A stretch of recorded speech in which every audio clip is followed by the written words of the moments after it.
gue waktu itu mikir, karena bokap gue juga bilang gitu, papa nggak bisa ninggalin apa-apa nih buat kamu. You gotta stand on your own feet gitu. Lo harus berdiri sendiri. Makanya Fitap hari ini is doing extremely well dengan 50 cabang. And they have raised subsequent funding juga dari other investors. Jadi untuk company yang belum ada dalam tanda kutip revenue, itu bisa saja mendapatkan funding dari Northstar, dari VC, karena... Oke, hari ini gue kedatangan teman gue namanya Melvin. Ini beruntung ya kita semua bisa kehadiran lu nih, bro. Thank you. Gue juga happy to be here lah. Thank you for the invitation. Ini Managing Director Venture Fund-nya Northstar. Northstar gue yakin semua orang udah tahu lah ya. Itu perusahaan private equity yang didirikan sama Pak Patrick Waluyo, dan ada satu lagi sebenarnya foundernya ya, Betul. Pak Glenn Sugita. Yes. Ya, Pak Glenn Sugita. Sebenarnya portfolionya mungkin orang sering dengar Northstar, tapi ini gue bacain beberapa portfolio mereka nih. Ini ada Indomaret, Alfamart, Bank Jago, Bank BTPN, Goto, Greenfields, dan eFishery. Jadi ada banyak portfolio mereka ya. Terus terakhir gue ketemu sama dia itu juga di Fundraising Academy. Baru kita jalanin sekitar bulan lalu lah. Jadi kalau misalnya teman-teman ada yang mau ketemu dan pitching langsung sama Bro Melvin ini dan juga belajar fundraising, bisa klik link di deskripsi. Tuh. Tapi untuk pertama nih bro, tiket size yang paling kecil buat di-invest sama Northstar itu berapa sih emangnya? Ya. Kalau di Northstar itu kan sekarang kita punya VC sama punya PE fund. Nah, kalau kita ngomongin yang VC fund sendiri, paling kecil itu di $500,000 atau kurang lebih 7,5 M ya. Sampai $10 juta atau 150 M. Kemudian yang di growth fund atau the private equity fund, itu biasanya paling kecil itu di angka 15 juta. $50 million. Betul. So, and it can go up to more than 50 million. Right, dan 50 dengan million berarti 750 miliar ya itu. Kurang lebih. Kurang lebih orang ya. nggak kebayang 50 million bro, itu gede banget soalnya. Exactly. 750 M, 15 juta itu berarti 225 M. Correct. 230 M sampai 750 M. Betul. Jadi di Northstar Group sekarang kita mempunyai dua fund ini, atau kita bilang gampangnya dua kantong lah ya. Tergantung opportunity-nya sebesar apa atau sekecil apa, kita bisa partner sama founder atau entrepreneur across the life cycle lah gitu. Jadi lumayan flexible. Oke, jadi hari ini tugas gue adalah buat nggali gimana caranya supaya kita bisa dapat 150 miliar. boleh. Happy to share. Iya. Oke, tapi sebelum ke sana bro, lu sih sebenarnya gila bro. Lu umur berapa sih emangnya? Sekarang gue lahir 95, jadi gue tahun ini 28 lah. 28. Belum 30 tahun bro. Belum 30 tahun. Belum 30. Udah jadi pimpinannya ini, Northstar. Gue umur 28 ngapain gue ya? Bingung gue. Gue umur berapa? Coba spill dulu umur berapa? Gue 33. Gue tahun 33, oke, nggak beda jauh lah. Iya. Sebenernya gue nggak tahu nih bibitnya kenapa lu bisa jadi kayak gini gitu. Itu pengen gue juga. Gak lah. Tapi dulu pertama kali lulus, lu kuliah di mana? Jadi gue kuliah di UI waktu itu. Gue di UI. Gue ambil waktu itu, gue ngeliat panutan gue tuh waktu itu Ibu Sri Mulyani, Pak Agus Martowardoyo, Pak Pahala Mansuri, ya kan. Dan waktu itu ketika gue mau lulus SMA lah, gue lihat tokoh-tokoh yang hebat ini tuh pada sekolah di mana sih gitu kan.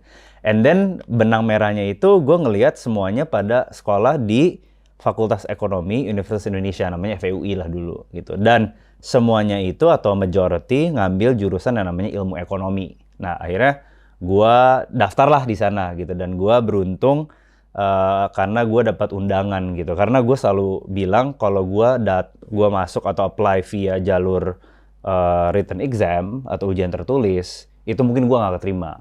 Karena gue kan dari international school, belum biasa dengan namanya ujian tertulis di perguruan tinggi negeri. Jadi gue dapat yang namanya jalur undangan lah gitu. Jadi ada namanya program talent scouting. Jadi lu dengan nilai lu bisa submit nilai IB gue, dan dari situ berdasarkan nilai akademis lu bisa dapat jalur undangan. Jadi nggak usah ikut tes gitu. Bisa kayak gitu ada kayak gitu namanya talent scouting. Sampai hari ini juga masih ada gitu. Jadi itu jalur undangan. Kalau lu misalnya ada prestasi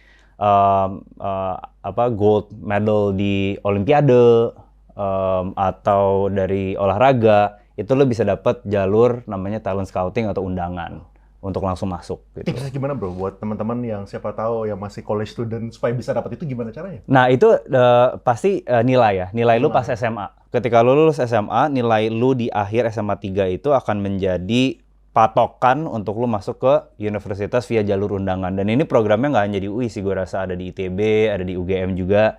Dan kalau nilai lu bagus, lu bisa dapat luxury itu untuk nggak usah ikut ujian tertulis karena si universitasnya beranggapan bahwa karena nilainya lu udah bagus, gua kasih lu jalur yang khusus gitu. Jadi ya tipsnya nilai lu ketika lu high school ya kayak GPA lah ya, penting nggak penting gitu. Ada orang yang bilang penting, ada yang bilang nggak penting, tapi ya namanya nilai itu menjadi sumber patokan bagi orang lain untuk menilai lu dengan cara yang cepat gitu kan. Tanpa ngomong lu submit, ya itu nilai yang merepresentasikan hidup lu, disiplin lu, kualitas belajar lu, dan lu sebagai siswa lah atau siswi gitu. Iya. So as simple as that sih, I don't have any particular tips on that. Tapi Terus, memang ada program itu. Terus setelah lu lulus, lu kerja di mana? Ya, jadi gue waktu itu lulus. Tahun berapa by the way? Waktu itu lulus gue di akhir 2016. Jadi agak lucu akhir 2016 karena gue lulusnya agak sedikit lebih cepat.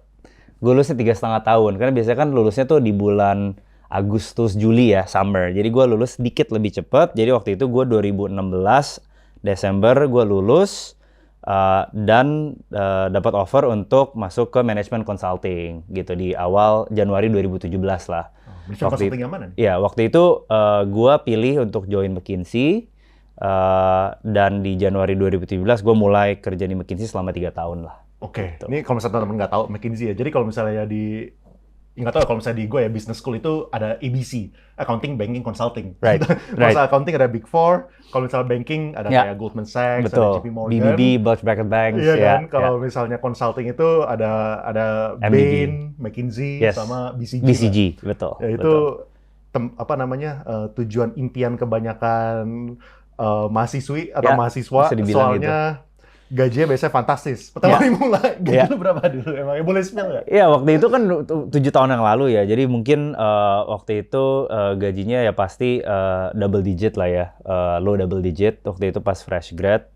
Tapi mungkin memang tujuan gue masuk sana kayak lu bilang tadi gitu. Buat anak-anak finance atau anak-anak ekonomi, selain banking ya memang MBB atau management consulting yang top tier ini memang jadi first time job yang paling cocok karena katanya bisa accelerate your career sama skill set. Apakah gitu. itu benar?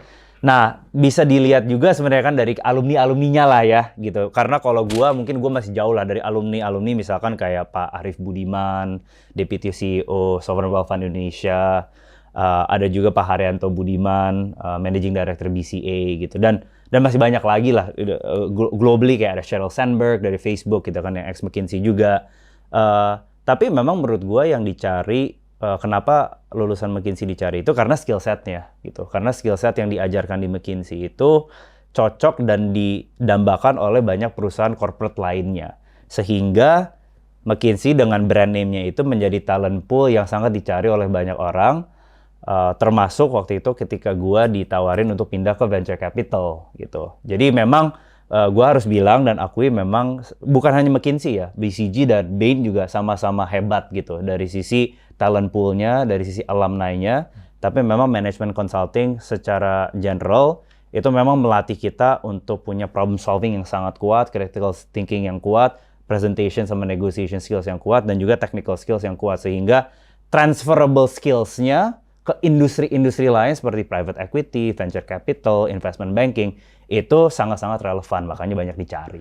Oke, kan banyak orang 99,99% lah ya, nggak punya kesempatan, atau bahkan tidak pernah mencari tahu tentang McKinsey, BCG, gitu kan pasnya kan.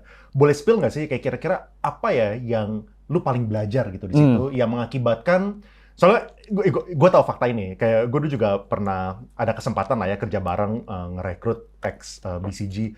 Emang beda ini bro, cara mikirnya beda. Ya.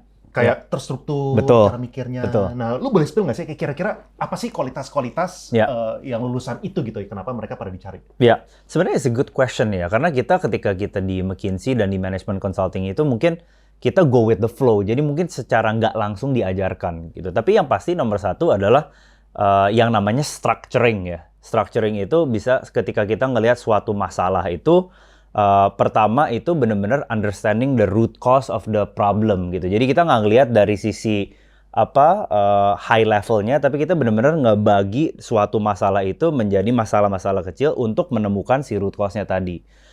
So itu yang pertama, problem solving skills itu menyelesaikan sebuah masalah lah, mencari root cause dari misalkan company yang nggak profitable, alasannya kenapa, root cause-nya apa gitu.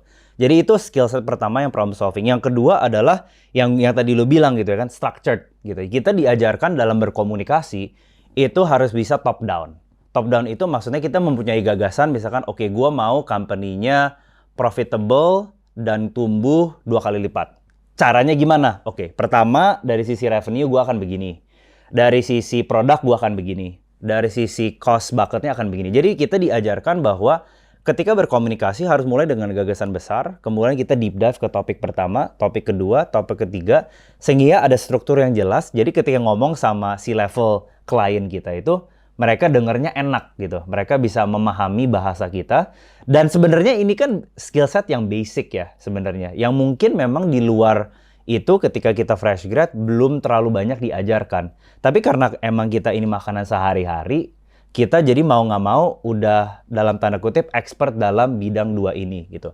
Dan terakhir namanya management consulting itu kan kita setiap 3-6 bulan kita pindah ke proyek-proyek yang berbeda. Jadi kita mempunyai pandangan yang cukup kaya dari sisi berbagai industri yang ada di dunia gitu. Jadi 1 bulan gue bisa di proyek misalkan baja, kemudian di bulan ke-6 gue bisa dipindahin ke proyek ayam, misalkan peternakan ayam, bisa masuk ke banking, kemudian ke asuransi, sehingga kita punya wawasan yang cukup luas yang bisa menjadi beneficial ketika kita masuk ke industri lain seperti venture capital, di mana kita invest di berbagai industri tersebut.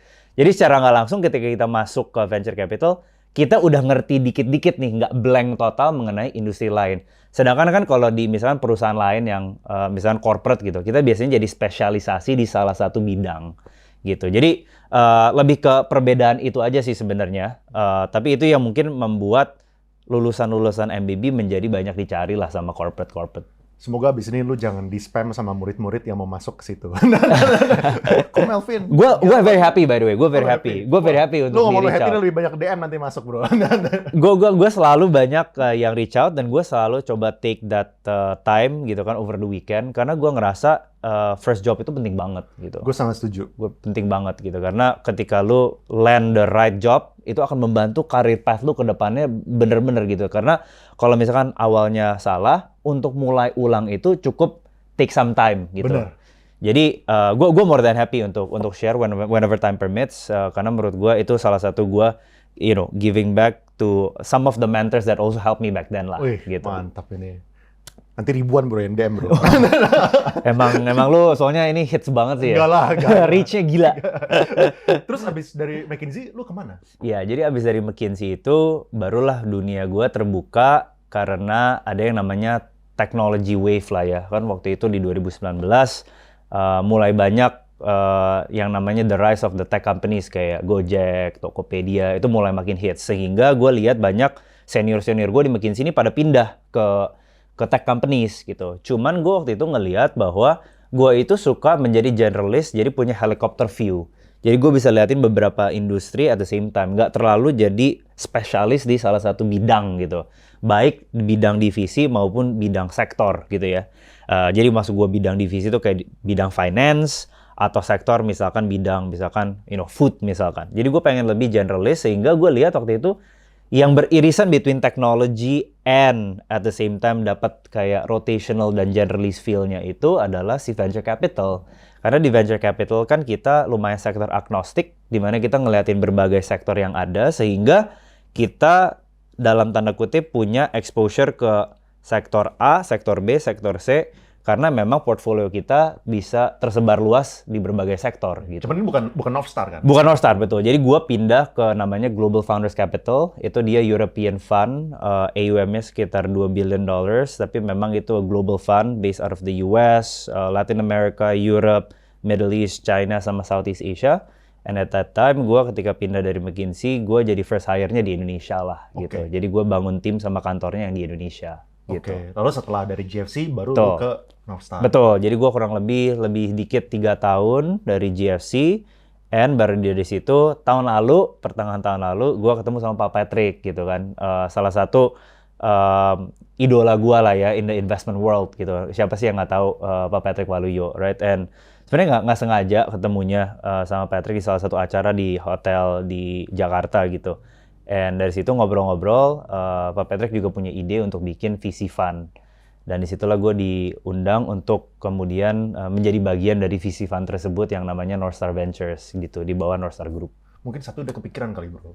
Satu udah kepikiran mau ke Goto, makanya ngelihat lu. Nggak ada lah. Boleh nih, ngegantiin gua nih, bantuin gua di sini deh, jadi gua bisa ke Goto.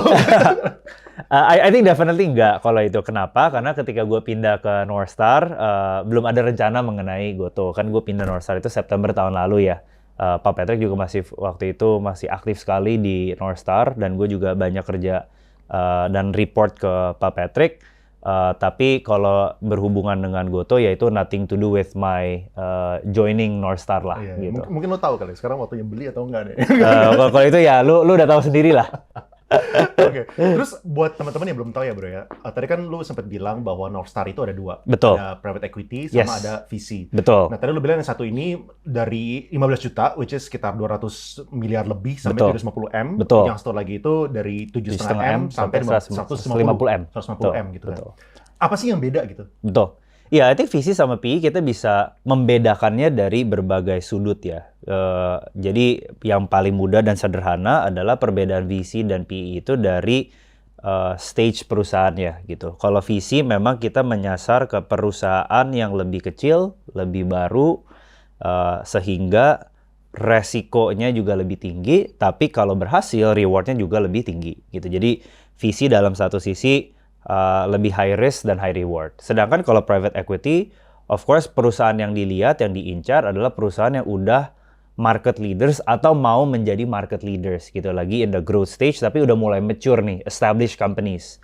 Sehingga di situ resikonya lebih rendah, tapi rewardnya juga lebih rendah. So itu salah satu aspeknya. Kalau kita ngomongin dari sisi nilai investment gitu ya dengan angka, kalau VC, typically nilai investmentnya atau modal yang diberikan kepada founder atau entrepreneur itu di kisaran tadi $500.000 sampai $10 juta gitu, 7,5 M sampai 150 M lah kurang lebih. Sedangkan kalau private equity atau PE itu mungkin paling kecil di angka $15 juta gitu. Karena kalau terlalu kecil mereka ngerasa company-nya belum terlalu stabil, resikonya terlalu tinggi, belum ada product market fit, sehingga mereka akan nunggu sampai company-nya lebih mature baru bisa siap untuk didanai oleh private equity gitu. Jadi paling gampang ngelihatnya dari sisi stage sih. Kedua ini sama, masalah stage dan timing aja, company-nya di mana, sama dari sisi nilai investment-nya itu jadi agak berbeda gitu. Oke. Kalau misalnya yang dari divisi venture capital kayak portfolionya contohnya kayak apa aja? Iya, contohnya kayak ada Makmur. Nah, kurang lebih kan Makmur pernah datang sini juga, Sender itu. Gue sering bahas juga tuh. Iya, exactly. Gue pakai soalnya. Iya, gue juga pakai. Jadi Makmur salah satu portfolio kita, ya kan di bidang wealth management. Ada juga portfolio kita di bidang electric vehicle namanya Maka. Ada juga portfolio kita di bidang consumer namanya Gently, di mom and baby consumer brand. Jadi di VC kita lumayan sektor agnostik, tapi kita memang menyasar ke company yang lagi high growth, tapi relatively masih kecil dibandingkan perusahaan-perusahaan yang tadi lu sebut di depan, seperti eFishery, seperti GoTo. Itu kan memang udah market leaders lah, udah mature companies. Nah dari 1 tahun ya bro ya, lu review berapa perusahaan typically, dan lu biasanya investnya di berapa? Iya, jadi kita kan tim cukup besar ya, maksudnya Northstar The Venture Fund itu nggak gua sendiri, kita ada tim, ada Carlson, ada Michelle juga, jadi kita semua sama-sama ketemu founder on a daily basis. Jadi kalau dibilang sebulan itu 20 hari kerja gitu ya, mungkin ada 30 sampai 50 companies yang kita review ya kan on a monthly basis. Ini bukan ketemu kan? Ini dari segi deck yang dikirim gitu ya? Deck yang dikirim, kita have conversations gitu ya. Kalau deck dikirim definitely lebih banyak, kita lebih banyak lagi gitu. Tapi kan kemudian kita screening dan kita pilih mana yang kita rasa kita prioritasin untuk ketemu terlebih dahulu. Jadi kalau ngomong per bulan mungkin 30 sampai 50, kalau setahun mungkin ratusan ya. Kalau misalnya tadi yang deck dikirim tuh kira-kira berapa per bulan? Kalau deck dikirim ya, karena memang ini selalu ada, mungkin nyampe 100 kali ya per bulan gitu. Karena kan berarti 1.200 per tahun. Yang coba pitching ya, yang coba pitching, betul. Yang lu ketemuan meeting gitu, kira-kira berapa itu? Mungkin 30 sampai 40 company sebulan ya. Berarti sekitar 360 sampai 480. Betul, gitu ya. betul. Jadi kurang lebih ya setiap hari mungkin ada 1 sampai 2 company baru lah yang gua ketemu gitu, yang gue coba ketemuin gitu kan. Jadi memang dari segi jumlah ketemunya memang banyak, namun kalau dari sisi investment sebenarnya nggak selalu setiap bulan kita dapat satu investment juga, karena kita lumayan selektif. Ada periode yang lebih sibuk gitu ya, misalkan 1 bulan tiba-tiba kita bawa company tersebut ketemu komite investment kita 3 companies, bisa 4 companies, tapi ada juga bulan yang mungkin cuma 1 atau bahkan nggak ada. Itu bisa aja terjadi gitu, karena kita kan nggak terlalu di pressure untuk memaksakan untuk invest, karena kita lebih selektif, lebih hati-hati lah dalam memilih. Oke, menarik. Gue coba mau berusaha ngegali rasionya ya. Berarti setahun tuh kira-kira lu bisa close berapa? Apakah 12 gitu? Oh, dapat. Jadi tahun ini mungkin we are hitting something like 15 companies. 15 dari 1.200 loh. Dari 1.200. Berarti kira-kira 1% itu kan? Betul, ya, 1%. Betul. 1% dari 1.200, ketemunya kira-kira 360 sampai 410, dealnya itu kira-kira 15. Betul. Oke, nah mungkin buat ini ya, supaya teman-teman pada tahu ya, apa sih membedakan perusahaan-perusahaan? Oke, kita bagi ke 3 tahap. Ya. Tahap pertama adalah pitch deck sampai ketemu. Betul. Tahap kedua, lalu tahap seterusnya adalah ketemu sampai deal. Ya. Oke, gue mau gali satu-satu nih. Ya. Dari yang pitch deck sampai ketemu, apa yang menentukan lu pengen ketemu sama perusahaan ini dan lu nggak mau ketemu sama perusahaan ini? Iya, I think salah satu aspeknya adalah ketika kita dapat pitch deck itu, kita mau lihat founding teamnya seperti apa gitu. Jadi kita pengen lihat founding teamnya ini punya experience yang cocok dengan apa yang dibangun atau tidak, apakah mereka punya work experience yang menarik, kemudian educational background. Itu salah satu ya, bukan the only thing, tapi itu salah satu. Yang kedua adalah of course business modelnya itu sendiri gitu. Apakah business model ini sudah pernah kita invest sebelumnya? Karena kalau kita sudah pernah invest, otomatis kita tidak akan mencoba untuk invest ke kompetitor dari portfolio kita sendiri gitu ya, as best as we can gitu. Jadi itu kita coba screening dari sisi business model, ada kecocokan nggak nih sama investment thesis kita, sama portfolio companies kita, dan yang terakhir itu market size-nya. Apakah kita ngerasa market size dari yang ingin di-address oleh si company tersebut itu cukup besar dan menarik untuk kita. Jadi ini 3 aspek yang kita selalu coba screen dulu, karena kan ya harapan kita sih kita pengen ketemu semuanya gitu, tapi kita harus ada prioritas juga gitu ya. Kita harus prioritize mana yang kita harus temuin dulu. Sehingga 3 ini menjadi faktor utama dalam menilai company mana yang kita mau ajak ketemuan dulu gitu. Oke, menarik. Terus boleh share nggak dari tahap pertama tadi ya, pitch deck ke ketemuan ya? Apa sih mistake yang lu paling sering lihat di pitch deck? Satu adalah mereka nggak terlalu bisa menjelaskan bisnis modelnya tanpa ada orang yang menjelaskan pitch deck tersebut gitu. Jadi kadang ketika kita bikin pitch deck itu, saran gue itu harus ada 2 versi gitu kan. Versi yang dimana kita dapat punya waktu untuk mempresentasikan live di depan audiensnya. Ada juga pitch deck yang itu untuk dibaca gitu, atau bisa dibilang teaser deck gitu. Jadi ketika kita coba untuk submit sebuah pitch deck yang kita tahu hanya akan dibaca gitu, nggak dipresentasi, otomatis level of clarity-nya harus lebih tinggi di situ, karena kita nggak ada di sana nih untuk ngejelasin. Dia harus bisa ngerti bisnis model kita tanpa kehadiran kita. Sehingga di situ harus ada clarity dari sisi bisnis model, cara monetize-nya seperti apa, itu harus very crystal clear. Karena zaman sekarang bisnis model itu paling penting monetization-nya seperti apa. Itu yang pertama.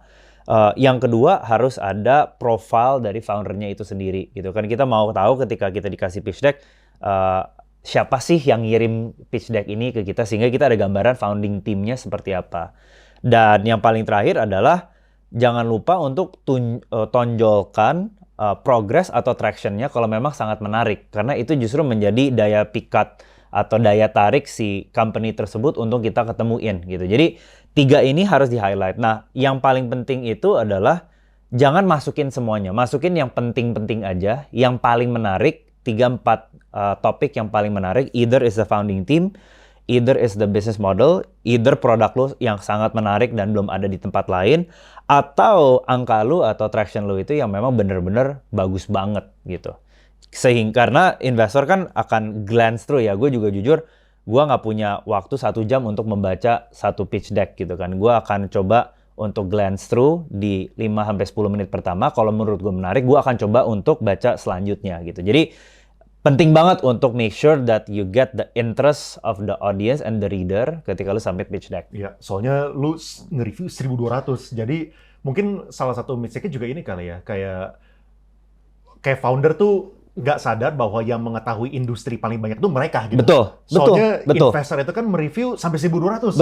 Lu nge-review semua tipe industri. Jadi ya udah jelas pasti mereka nggak bisa berasumsi bahwa kita ini mengerti. Gitu.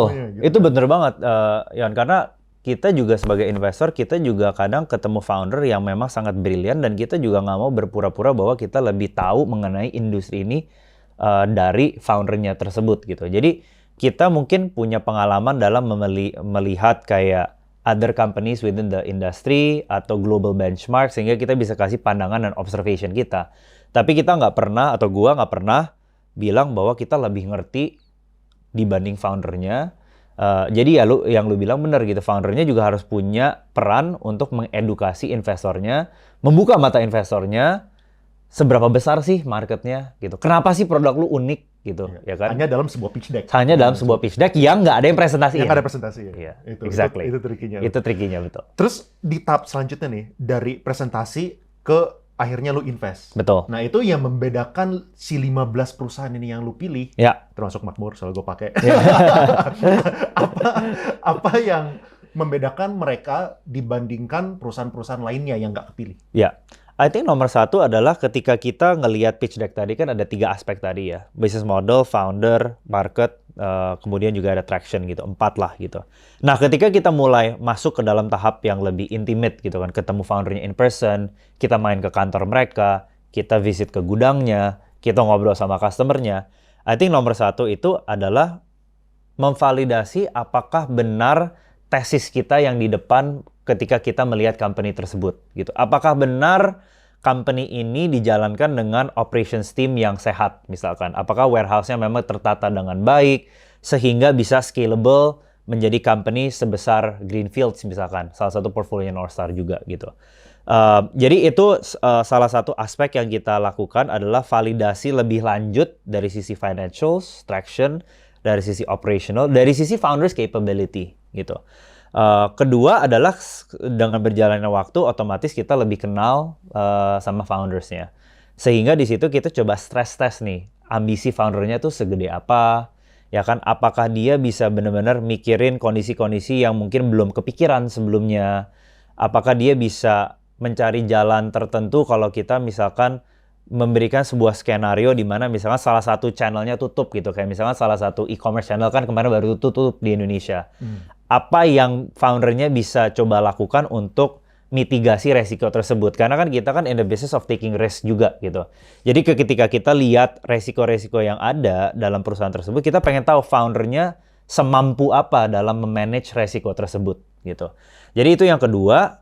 And then last but not least adalah setelah kita merasa nyaman dengan founder dan company-nya, yang terakhir adalah valuasi, ya kan? Nah, valuasi ini otomatis founder kadang pengen setinggi mungkin, investor pengen serendah mungkin.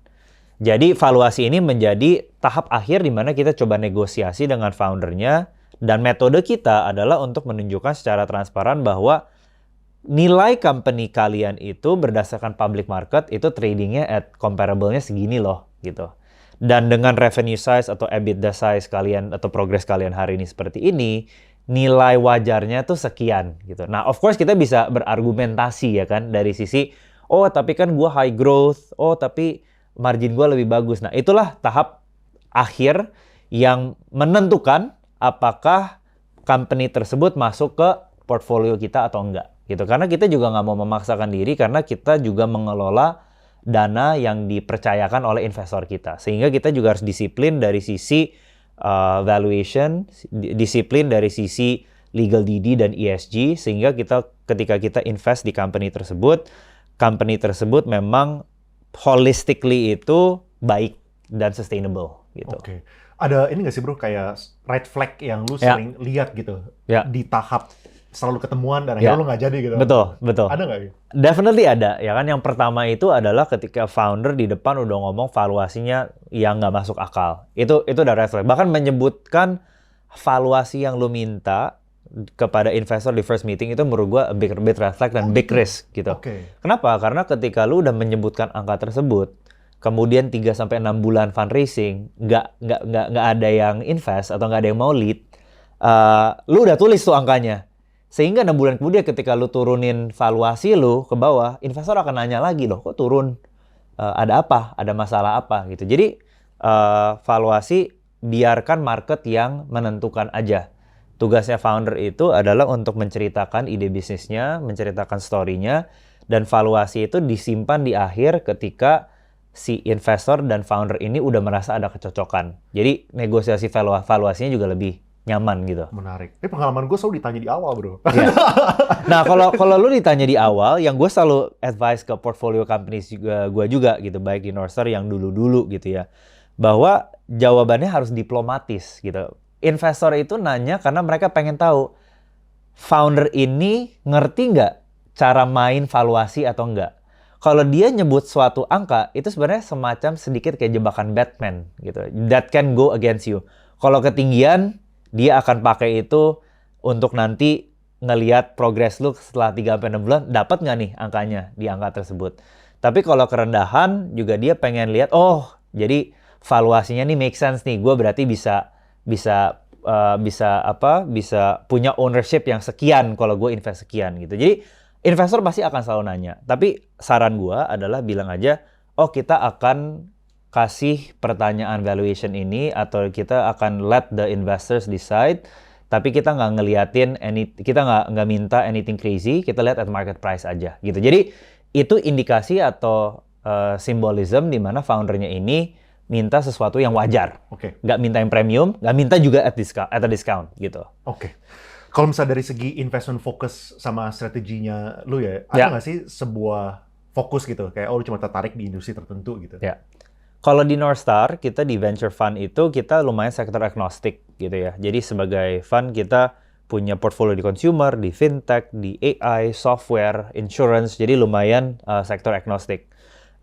Kalau kita ngomongin investment strategy, dari sisi geografi memang kita ngeliatin Indonesia, Vietnam, Singapura, dan the remaining Southeast Asia, tapi to a lesser extent gitu ya, dari sisi geografi. Nah, kalau kita ngomongin misalkan... berarti tadi dari 1.200 pitch deck itu, dari 15 orang itu bukan cuma di Indonesia? Bukan. Jadi itu Southeast Asia, karena memang mandate kita dan coverage kita di Southeast Asia. Kita juga punya portfolio companies di Vietnam, kita juga portfolio companies di Singapura. Jadi memang di Northstar itu kita assess company the entire region, Southeast Asia region. Gitu. Berarti lu bakal terbang ke sana? Betul. Melakukan due diligence? Betul. Atau mereka yang terbang ke Indonesia? Betul. Bisa dua-duanya. Kayak misalnya 4 bulan lalu gue bisa di Vietnam karena kita lagi ngeliatin salah satu investment opportunity di sana. Jadi memang is a regional focus, regional coverage, sehingga ya referral dan pitch deck yang kita terima atau founder yang mau partner sama kita ngelihat dari the entire Southeast Asia gitu.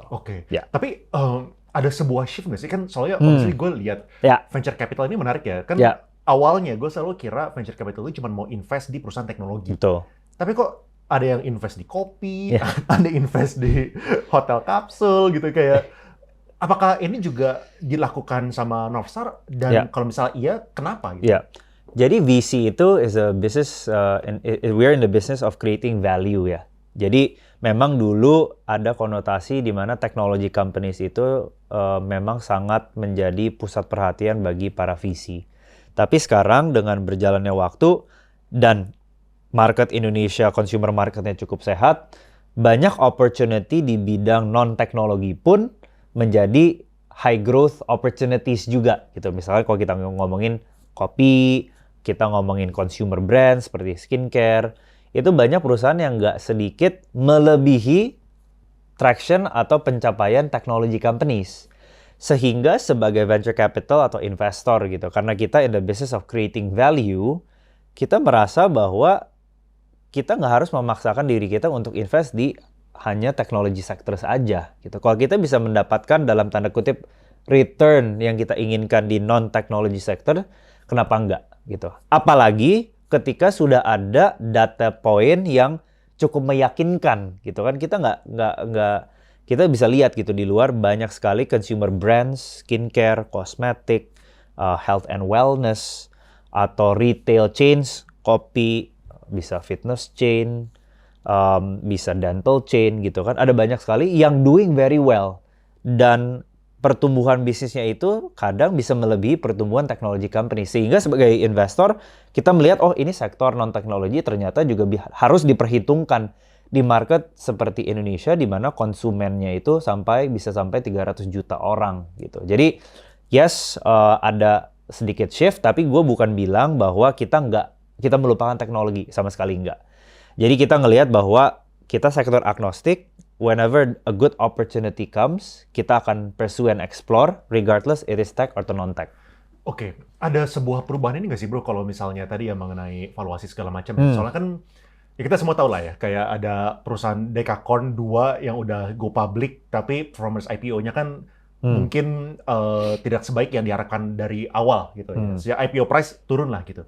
Nah itu ada dampaknya nggak sih dari cara lu memberikan valuasi gitu, dan juga apakah itu mungkin gara-gara itu juga lu jadi lebih tertarik untuk melihat yang non-tech gitu? Ya, I think untuk bagus atau enggaknya setelah IPO kan relatif ya. Tapi kalau misalkan kita ngomongin the public market gitu ya, definitely pasti ada efek. Dan ketika gua ngomong public market ini, maksud gua adalah public market di dunia as a whole gitu. Karena ketika kita invest in a company atau business model yang baru gitu ya, teknologi, mungkin belum ada contohnya di public market Indonesia gitu ya kan.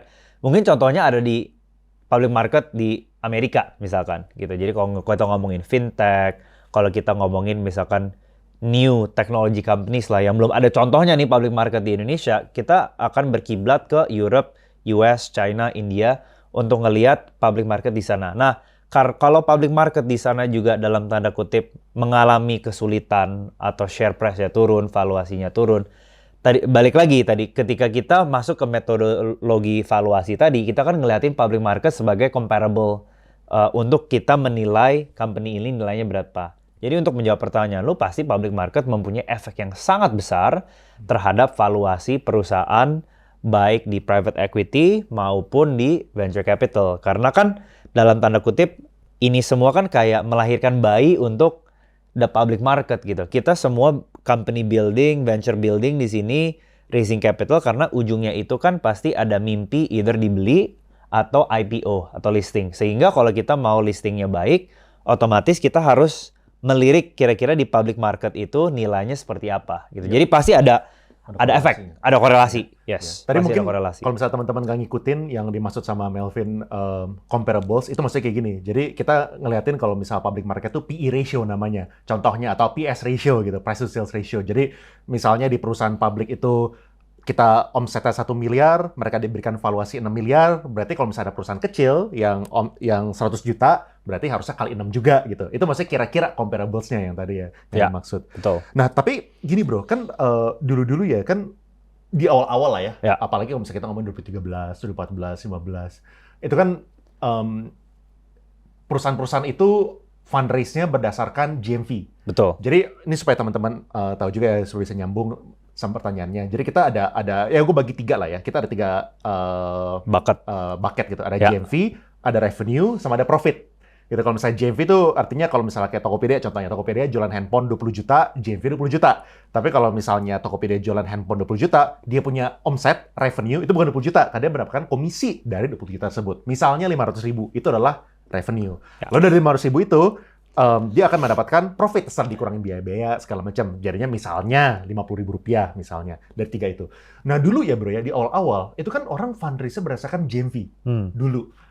Nah sekarang ini kayak gimana sih bro? Kalau misalnya visi-visi ya, apakah orang kalau misalnya lu itu pakai bahasa itu GMV kah, revenue kah, profit kah, yang mana angka yang lu liatin? Ya, I think memang sekarang itu gue bisa bilang bahwa VCs, private equity, investor, itu mungkin lebih holistik dalam menilai suatu perusahaan gitu ya. Mungkin kalau dulu kita ngelihatnya growth atau top line numbers, GMV atau revenue. Tapi karena kita tahu bahwa fundraising cycle itu sekarang lebih panjang, lebih sulit gitu kan untuk fundraising. Karena kondisinya memang berbeda dari tahun 2021, sehingga company itu dituntut dalam tanda kutip bukan hanya tumbuh top line-nya aja atau GMV sama revenue-nya, tapi bottom line-nya juga harus dipikirkan. Nah, kalau kita misalnya ngomongin 3 bucket yang lu tadi bilang, GMV, revenue, sama profit. Kalau kita ngomongin misalkan consumer company gitu, gua akan bilang bahwa profitability itu harus di-maintain sebelum revenue growth. Jadi maksudnya adalah bukan berarti revenue-nya decline dan profitability-nya tetap sama, enggak. Tapi prioritasnya adalah untuk profitability-nya untuk di-maintain di level tersebut, baru kita pikirin revenue growth on a month-on-month basis, yang mungkin nggak harus crazy, tapi decent lah gitu ya. Tapi yang salah itu menurut gua atau yang gua tidak sarankan ke portfolio companies gua di bidang consumer adalah revenue growth-nya gila-gilaan, tapi unit economics atau profitability-nya berdarah-darah gitu. Karena as you scale, then you continuously losing money gitu. Nah, masalahnya kan fundraising itu kan sekarang nggak mudah gitu. Kalau zaman dulu mungkin bisa gitu. Tapi sekarang itu zamannya udah berubah sehingga kalau ngomong prioritas, definitely kalau kita ngomongin consumer, itu profitability nomor 1 di-maintain ya, bukan naik terus tapi di-maintain di level yang sehat seperti public market comparable-nya seperti apa, baru kita ngomongin revenue growth. Nah, kalau kita ngomongin company-company lain gitu, seperti technology companies, ini tergantung gitu. Tapi kita selalu kasih patokan itu adalah, oke, dengan uang yang lu punya sekarang, lu punya runway berapa lama? Kalau misalnya runway-nya 2 tahun, oke, lu punya runway 2 tahun. Dalam 2 tahun ini, apakah lu yakin lu akan achieve milestone yang lu akan hit? Dan apakah milestone tersebut? Oke, kalau lu achieve milestone tersebut, lu yakin. Sekarang pertanyaan berikutnya, apakah lu yakin dengan milestone tersebut, lu bisa raise another round with that milestone? Dan confidence level lu di angka berapa? Gitu. Karena fundraising butuh waktu, jadi kalau fundraising dapat 24 bulan runway, otomatis founder itu harus menyisihkan 6-12 bulan untuk fundraising proses. Sehingga effectively mereka punya waktu 1 tahun untuk menunjukkan atau hit milestone yang mereka tadi ingin capai. Gitu. Jadi kita juga bisa flip the conversation, nggak ngeliatin line item by line item dari sisi revenue, profit, EBITDA, atau GMV, tapi dari sisi milestone. Milestone itu bisa dari sisi product innovation, bisa sisi dari paten yang mereka dapatkan, bisa dari R&D, bisa juga dari revenue dan EBITDA juga gitu. Jadi sekarang memang ada shifting, benar kata lu bilang, di mana kita nggak bisa grow at all cost lagi. Kita harus rationalize spending, dan VC juga lebih disiplin dan lebih holistik dalam menganalisa sebuah perusahaan. Oke, berarti gue sedikit ini ya, simpulkan. Berarti kalau misalnya consumer retail maksudnya ini yang bukan teknologi lah Betul. ya. Yang bukan teknologi itu harus maintain profitability. Betul. Berarti saat invest, mungkin mandatnya adalah harus ada profit gitu. Betul. Nggak boleh bakar uang gitu. Betul. Kita waktu invest in consumer brands yang kita udah punya di portfolio, mereka udah profitable since before we invest. Udah profitable. Ya. Dan ekspektasinya berarti duitnya itu digunakan untuk pertumbuhan, dan saat mereka tumbuh itu masih tetap profit. Betul. Jadi digunakan itu untuk ekspansi. Betul. Tapi ekspansi yang bukan berdarah-darah. Betul. Ekspansi itu bisa dari sisi product development, bisa channel development, masuk ke offline market, ya kan itu butuh working capital, tapi bukan semerta-merta tiba-tiba lo spend 50% dari omset lo untuk marketing misalnya. Ngerti. Nah, terus yang sebaliknya, kalau misalnya perusahaan teknologi, tadi yang lo bilang itu adalah dia runway itu maksudnya kayak duitnya masih sisa berapa lagi gitu, kayak supaya mereka butuh sampai mereka butuh fundraise lagi gitu. Betul. Nah, perbedaannya kenapa? Kenapa kalau misalnya perusahaan teknologi ini lu masih ngerasa lu masih bakar duit, gue masih nggak apa-apa deh gitu. Kenapa ada sentimen itu dan ya kenapa itu masuk akal? Ya, karena nature-nya kalau technology companies itu kan mereka memang di awal itu membangun sebuah produk. Jadi memang akan berbeda nature-nya dengan consumer karena akan sulit untuk profitable since day one. Karena lu harus membangun produknya tersebut gitu. Either a software, either a e-commerce platform yang butuh hiring, butuh spending yang besar di awal. Jadi untuk profitable in the first year itu agak sulit untuk technology companies karena memang mereka spend time and resources in building the product, in building the technology gitu. Sedangkan kalau consumer companies itu di initial capital needed to create a product itu nggak se-steep seperti technology companies. Sehingga yang mereka harus buktikan adalah how do you use your resources efficiently untuk marketing, untuk produk lu, COGS lu, untuk distribution lu, since day one.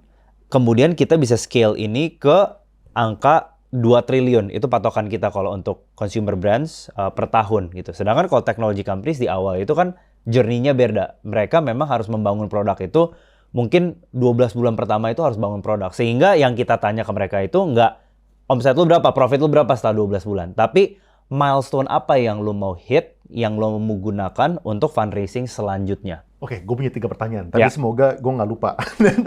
Yang pertama, bro. Tadi yang lu bilang ini perusahaan teknologi ini menarik. Soalnya kan ya duitnya bisa diperlukan untuk membangun produk kan. Apakah perusahaan dengan omset 0, berarti belum mulai gitu ya, bisa mendapatkan funding dari Northstar? Bisa aja gitu. Jadi untuk company yang belum ada dalam tanda kutip revenue, itu bisa saja mendapatkan funding dari Northstar, dari VC. Karena balik lagi ketika kita melakukan sebuah investment itu kan parameternya ada 4 tadi. Ada founder, ada market size, ada business model, dan juga ada traction. Nah dari 4 ini kalau traction yang nggak ada, kita bisa ilangin 1 gitu ya. Nah tapi karena traction ini nggak ada, harus bisa dikompensate nih sama aspek lainnya. Karena kan kita sebagai investor, kita betting on something from the overall investment opportunity. Kalau tractionnya tidak ada, berarti either kita suka banget sama foundernya atau foundernya sangat-sangat ahli di bidangnya, kita suka banget sama market size dan space-nya, atau kita suka banget sama business modelnya yang belum kita pernah lihat sebelumnya. Jadi apakah bisa atau enggak? Bisa gitu. Apakah lebih baik ada traction dulu? Tentu lebih baik gitu, karena lengkap, kita bisa evaluasi 4-4-nya. Tapi kalau nggak ada pun, kita kemudian akan nyari dari 3 ini, tapi yang gue bisa bilang adalah harus ada strong X factor, gue bilang. Kalau nggak ada salah satu ini. Meaning, harus ada yang bisa kompensasi ini. Entah foundernya itu memang bener-bener ngerti banget sama sektornya. Hanya dia di Indonesia yang bisa ngerti dan bikin produk ini. Nah, itu cukup menarik untuk bilang bahwa gue nggak punya revenue, tapi hanya gue yang bisa bangun produk ini. Itu cukup menarik gitu. Jadi, pertanyaan singkatnya bisa, jawaban singkatnya bisa. Ya mungkin pengalaman di perusahaan sebelumnya, dia udah level tertentu. Gitu ya. Patennya atau hal lainnya. Terus pertanyaan kedua. Dari segi ekspektasi return ya, berapa sih yang lu expect gitu? Jadi kalau misalnya lu masukin, ya kan, tadi 100 miliar sekarang, emang 5 tahun kemudian lu mau 100 miliar ini jadi berapa? Dari perusahaan tersebut. Dari perusahaan tersebut. Nah, ini tergantung titik entry point kita. Karena kalau kita misalkan masuknya ketika company itu, kita ngomongnya misalkan seri B gitu. Seri B itu misalkan kita masukin, let's say ya, anggapan 150 miliar. Bisa juga kita ekspektasinya itu misalkan 20 kali return. Tapi kita ketika kita make an investment yang 150M, kita nggak harus mempunyai 20x return. Kenapa? Karena nilainya sudah besar, 10 juta dolar. Jadi kalau 10 juta dolar, ekspektasi return-nya bisa dibilang 10 kali aja sudah cukup tinggi. Gitu. Karena kita investnya 10 juta dolar dan company-nya mungkin udah mulai in the growth stage. Tapi kalau lu tanya di gua, ketika kita masukin uangnya misalkan 10 miliar, ekspektasinya of course, atau harapannya of course bisa di atas 20 kali return-nya. Jadi gua masukin 1 juta dolar, 15M, ekspektasinya bisa return 20 juta dolar atau 20 kali. Jadi titik entry point itu menjadi penting untuk menentukan berapa kali return-nya. Tapi as a rule of thumb, yang gue selalu bilang ke founder adalah harus sebesar apa sih, targetnya sebesar apa. Angka yang paling gampang diingat adalah 100 juta dolar revenue dalam 5-7 tahun. Jadi kalau kita break it down ya, 1,5 triliun 1 tahun, atau lebih gampang lagi 120M 1 bulan revenue, di mana company-nya profitable. Itu menjadi target dari portfolio companies kita lah, kurang lebih. Ini kan mungkin supaya teman-teman tahu, jadi kalau misalnya 100 juta dolar tadi kan, omset 100 juta dolar, soal itu jadi unicorn. Kira-kira kurang lebih jadi unicorn. Kalau tergantung sektor ya. Tergantung sektor. Kalau misalnya kita asumsi itu price to sales ratio 10 kali per tahun. Betul. Oke, ini menarik. Terus kalau misalnya, berarti tadi sebenarnya pertanyaan ketiga gue itu adalah tadi lu kan ngomongin size gitu kan, sektor harus menarik. Berarti supaya lu tertarik masuk, perusahaan ini harus suatu saat bisa mendapatkan omset $100 juta. Betul. Otomatis di situ patokannya. Betul, gitu. Itu patokan kita. Ketika kita ngomongin market size. Market size itu kita ngelihatnya bahwa company ini ketika dia udah di tahun ke-5, tahun ke-7 itu revenue-nya atau omsetnya bisa sebesar apa sih? Gitu. Nah, kalau ketika kita due diligence dan angkanya nggak ketemu 100, misalkan angkanya cuma 20, otomatis itu langsung tidak bisa lolos dari proses analisa kita atau due diligence kita gitu. Karena dari sisi size, kita ngerasa ini terlalu kecil opportunity-nya. Oke, menarik. Terus boleh nggak bro, mungkin sharing beberapa spesifik. Soalnya kan salah satu investment yang lo lakukan adalah di teman kita, Astro. Oh, Astro. Halo Vincent. Iya, boleh nggak ya bro ya, ini kita ngegosipin lo nih, Vincent. Boleh nggak ya share bro, kayak di awal-awal ya, apa sih yang lo lihat dari, tentu ini sedikit disclaimer, ini sebelum lo di Northstar ya, betul. Ini waktu lo di GFC. Betul. Tapi apa yang lo lihat dari perusahaan itu sehingga lo mau melakukan investment, dan saat itu lo investnya berapa ya? Iya, jadi ketika di Astro itu, gua waktu itu invest menjadi investor pertama lah ya di Astro. Seed maksudnya? Seed investment, betul. Seed investment pertama, karena round pertamanya Astro itu memang langsung seed gitu. Dia nggak ada pre-seed, jadi waktu itu seed investment pertama.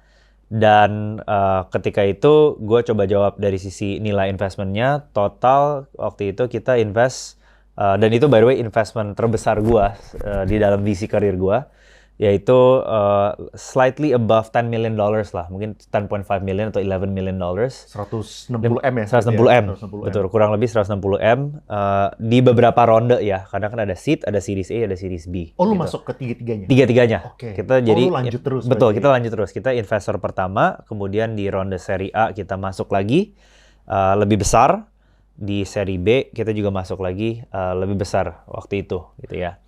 Dan kalau kita ngomongin Astro atau Vincent dan founding teamnya Jessica, Marcella, Wandi dan Sherlyn, waktu itu kenapa sih gue invest di Astro gitu kan pertanyaan lo ya. Jadi waktu itu kayak yang tadi gue bilang gitu, karena kan traction belum ada gitu ya kan, karena waktu itu ketika saat mereka fundraise belum ada produk berarti? Waktu kita pertama kali invest, waktu itu di previous fund gue lead the round itu, mereka masih belum ada produk gitu. Jadi mereka belum ada produk dapat 100, bukan 150 miliar. Bukan, betul. Seednya berapa tuh? Seed roundnya 3 juta. 45 M. Tetap aja 50 miliar bro. 50 miliar. 50 miliar nggak ada produk. Betul.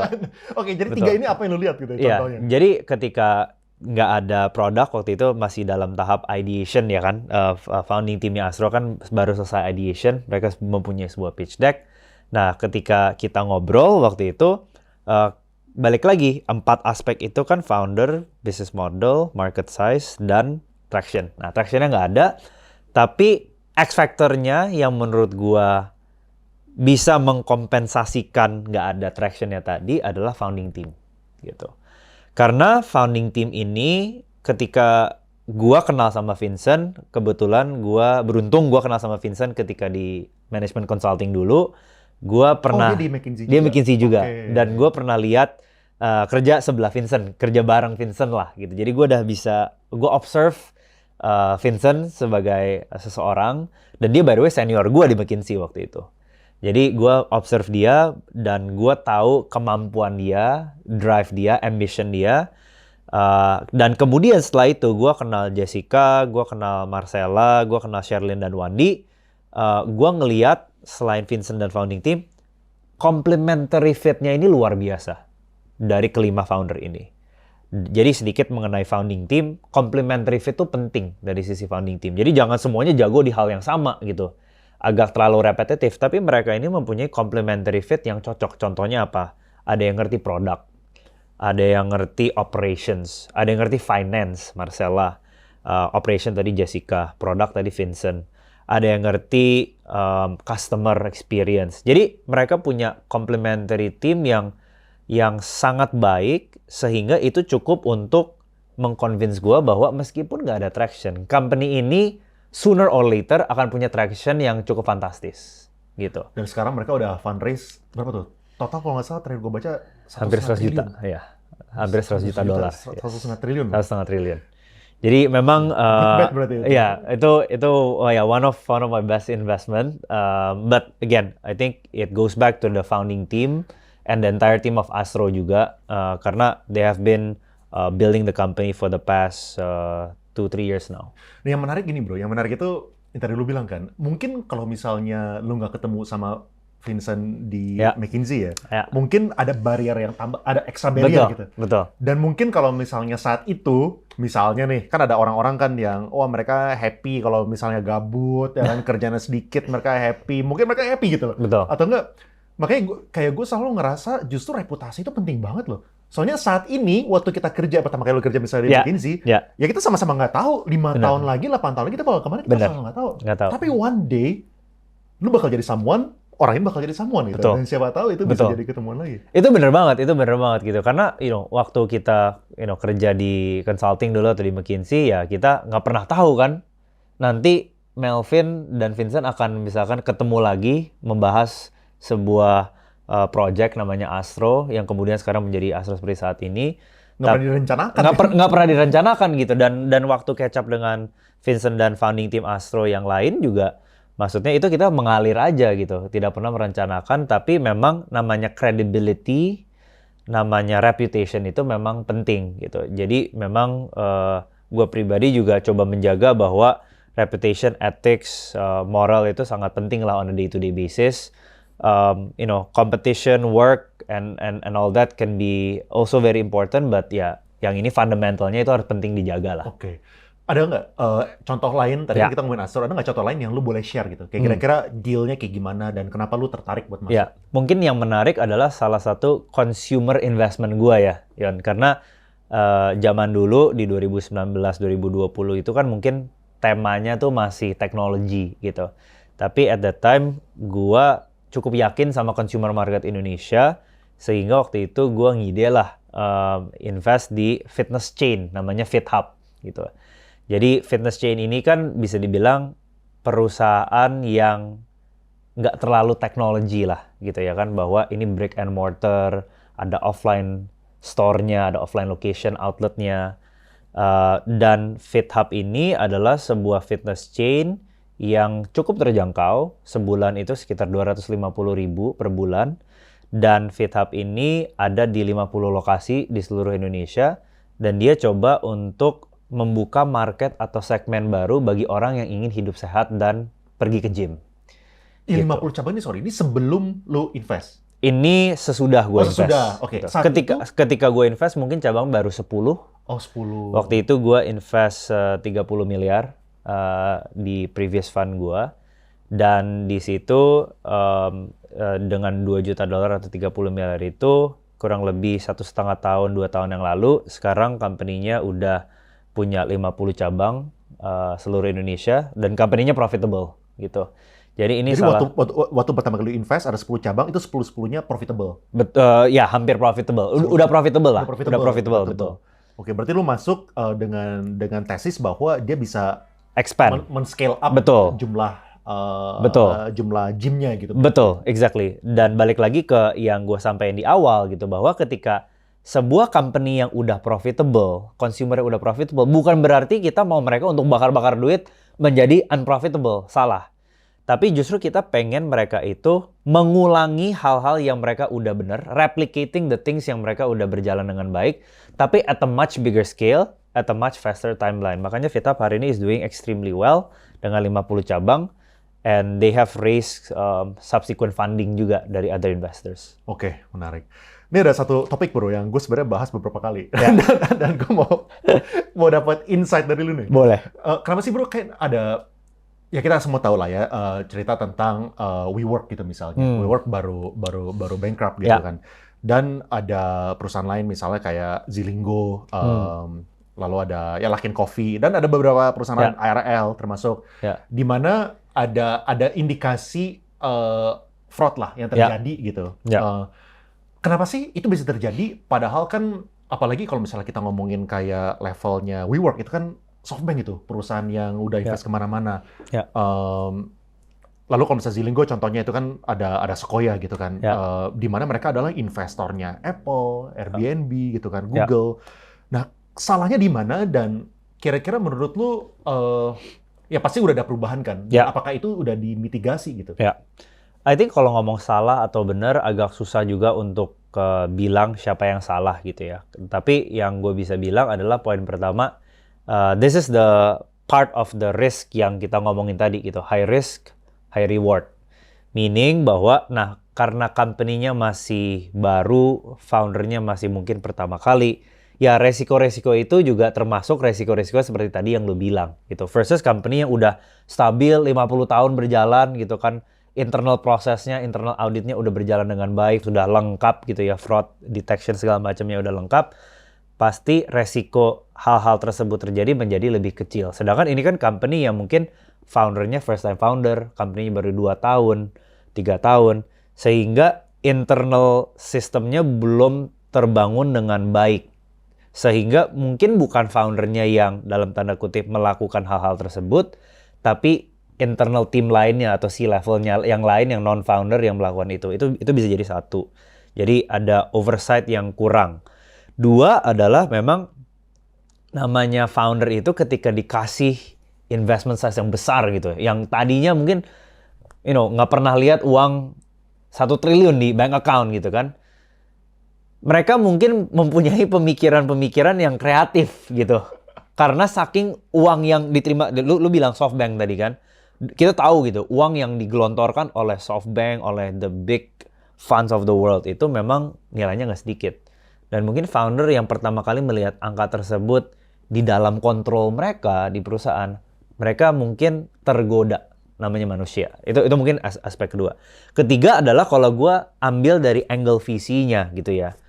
VC itu memang kita lumayan sibuk gitu ya. Not only we manage multiple portfolio companies, jadi per company level itu kita nggak mungkin bisa punya visibility yang sedetail seperti misalkan auditor gitu.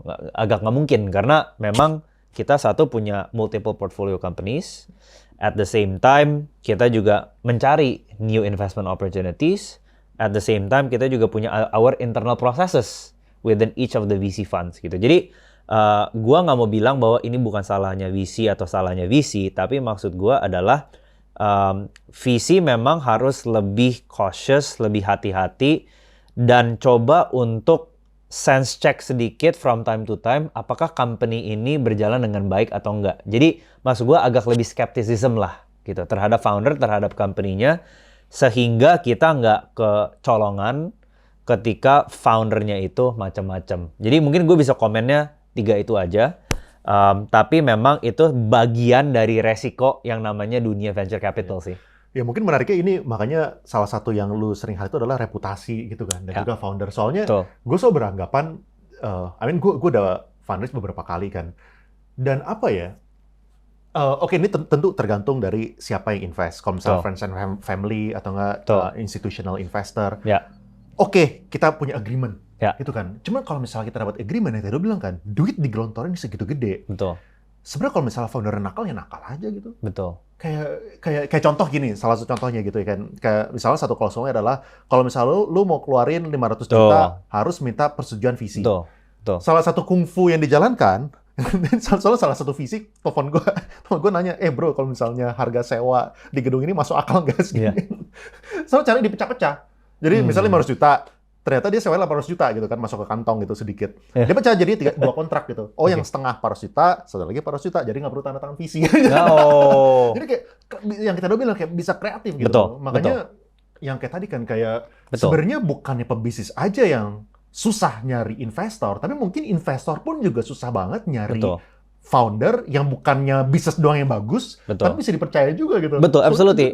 Betul, and this is the part di mana ketika kita tadi due diligence, ya kan, ketika kita lolos dari tahap pitching pertama itu dan mengenal foundernya, kita coba site visit, ya kan. Di depan itu juga kita coba memvalidasi bahwa apakah angkanya benar, apakah ada yang lucu nih dari angkanya, dan ultimately kita juga pengen tahu integrity of the founder lah dengan conversation, baik dalam setting profesional maupun setting yang lebih casual.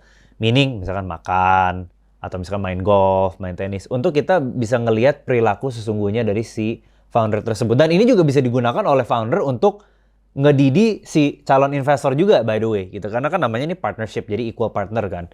Jadi kita sama-sama didik, tapi ya memang hal-hal tersebut tidak bisa dipungkiri pernah terjadi, ya kan, dengan the best funds of the world juga dalam tanda kutip terjadi bagi mereka dan kecolongan juga. Tapi memang that's the role of the venture capitalist untuk tetap cautious and discipline in the diligence process lah. Bu, by the way tadi gue kelupaan komen. Sebenarnya gue pengen komen satu dulu tadi. Ini kalau misalnya teman-teman dari tadi lihat ya, si Melvin ini selalu ngomongnya 1, 2, 3, 1, 2, 3. Itu kecolongan dari McKinsey.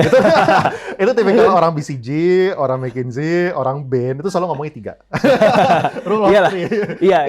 Itu yang ngebikin orang tuh gampang nangkep. Jadinya, jadi kayak poin 1 ini, poin 2 ini, poin 3 ini, dan itu bikin orang jadi ngerekap kan? Betul. Jadi ada beginningnya, ada 1, 2, 3, terus dicoba direkap sedikit lah. Iya. Pokoknya kalau misalnya pernah kerja bareng sama orang McKinsey, Bain, sama BCG, pasti inilah sama, mirip, lulusannya sama.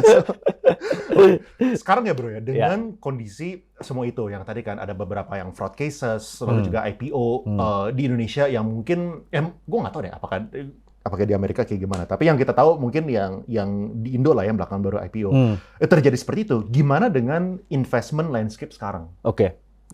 I think investment landscape sekarang kalau kita ngomong venture capital ya, kita di North Star Ventures, kita melihat bahwa masih cukup sehat dari sisi deal flow.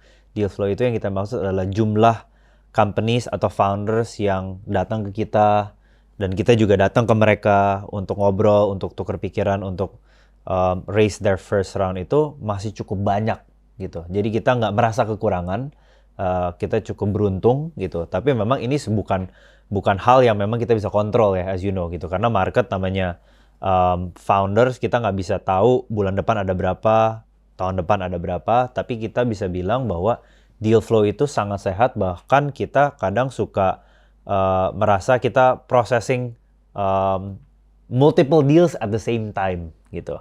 Jadi kalau dari sisi jumlah tentu tidak terganggu, atau companies yang datang ke kita masih cukup banyak.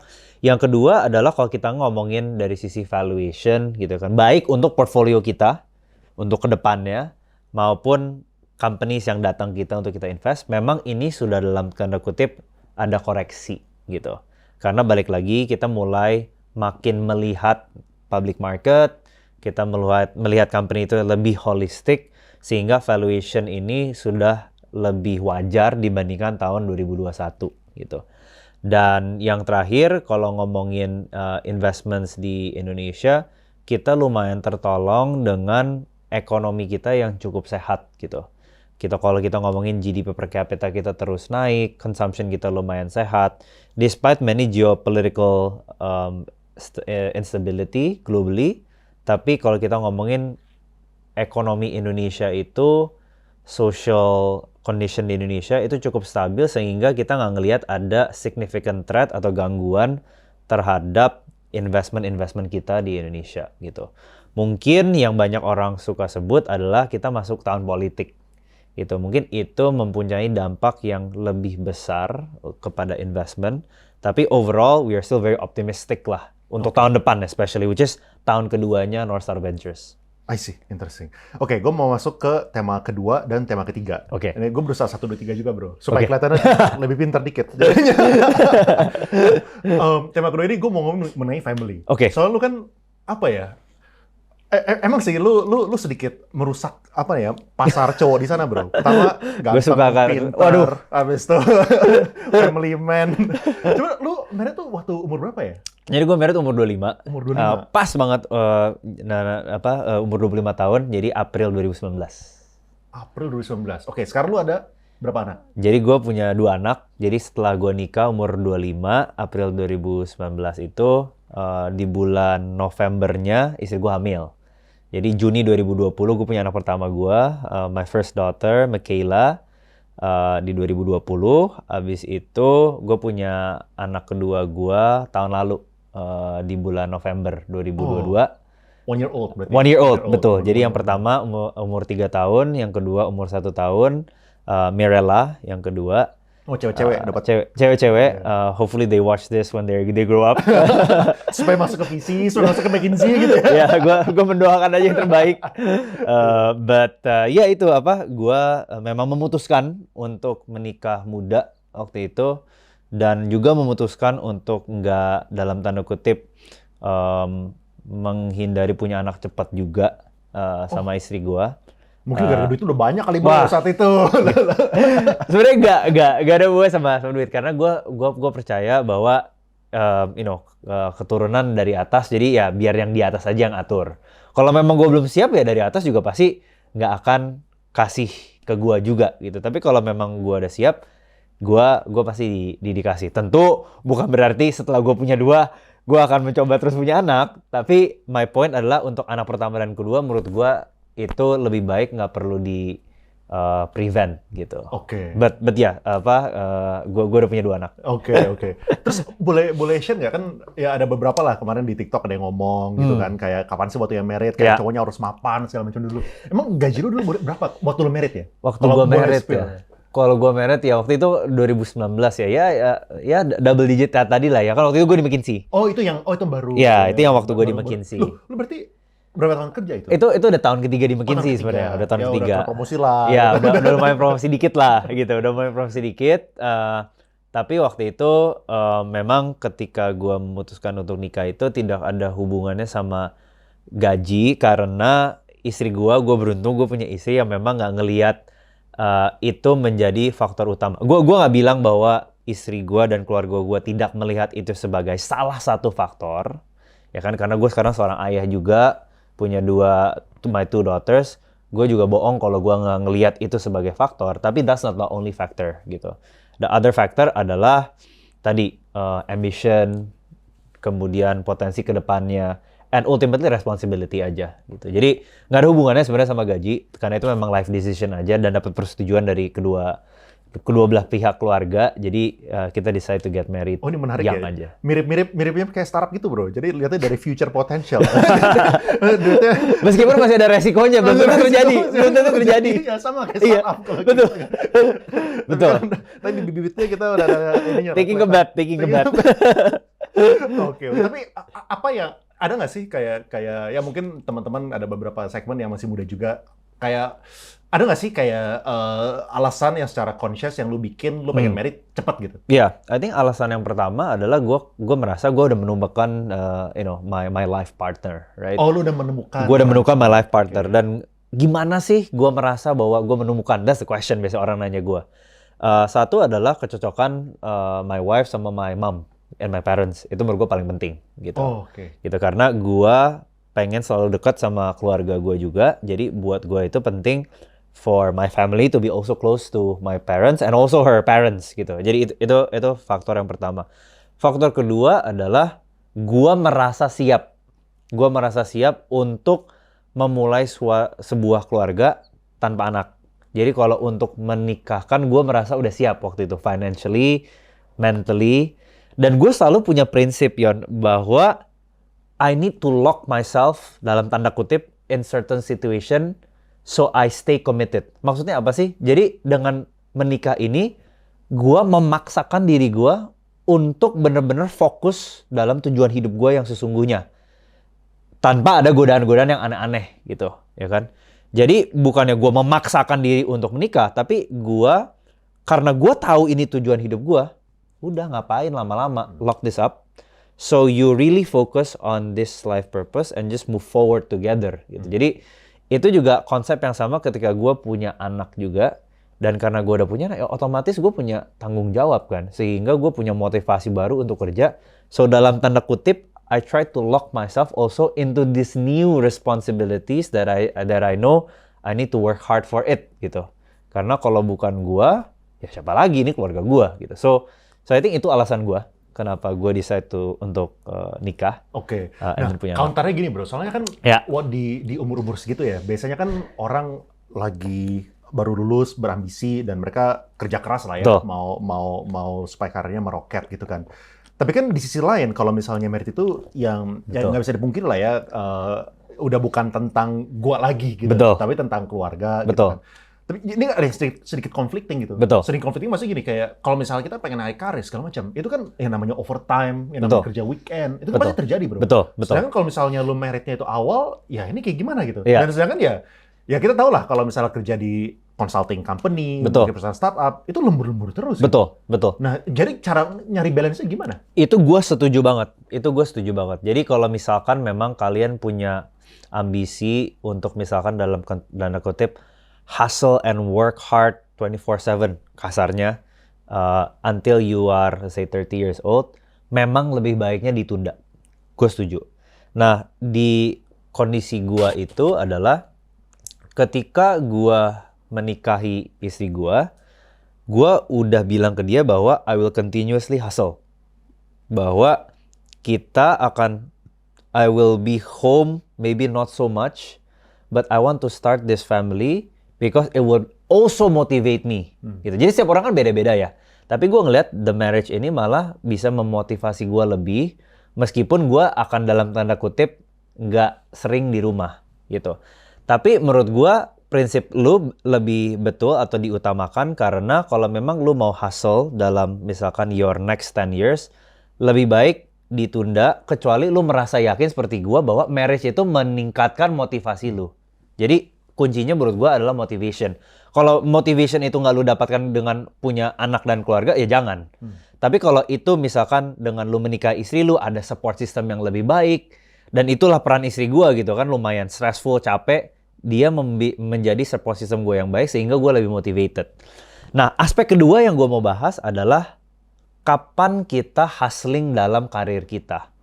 Jadi gue selalu punya kepercayaan, keyakinan bahwa hustling itu lebih baik ketika kita muda. Dan versi muda gue adalah ketika misalkan teman-teman lagi masih duduk di perkuliahan, that is the time for you to start hustling. Jangan ketika pas lu lulus. Itu menurut gue a bit mainstream gitu. Tapi ketika lu misalkan di tahun pertama kuliah, mulailah hustle dari sana. Sehingga ketika lu masih muda, lu hustle-nya udah cukup panjang, lu udah akselerasi dibandingkan dalam tanda kutip rata-rata di angkatan lu.